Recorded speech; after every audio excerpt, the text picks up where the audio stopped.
রাত 3টার দিকে প্রেমিকার ফোন ওয়েটিং। ফোন ধরতেই তাকে বললাম, ওয়েটিং কেন? তখন তার উত্তর, জয় তুমি কি আমাকে সন্দেহ করো? তখন আমি বললাম, আরে না, সমস্যা থাকতেই পারে, এখানে সন্দেহের কি আছে? কয়েকদিন আগে দেখলাম যমুনাতে ছিঁড়াফাটা প্যান্ট পরা এক ছেলের সাথে হাত ধরে ঘুরে বেড়াচ্ছে। এগিয়ে গিয়ে বললাম, এই ছেলেকে? সে উত্তর দিল, জয় তুমি কি আমাকে সন্দেহ করো? আমি বললাম, আরে না, ছোট ভাই ব্রাদার থাকতেই পারে, এখানে সন্দেহের কি আছে?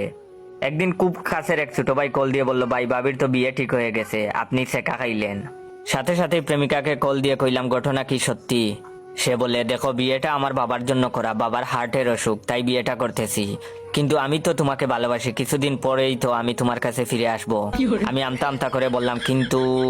সে উত্তর দিল, দেখো আমি ভার্জিন, আর তোমার কাছে আমি ভার্জিন হিসেবেই ফিরে আসব। আমি বললাম, কিন্তু? আমার বলার আগেই সে উত্তর দিল, কিন্তু কি? তুমি কি আমায় সন্দেহ করো? আমি বললাম, আরে না, এখানে সন্দেহের কি আছে, সমস্যা হতেই পারে।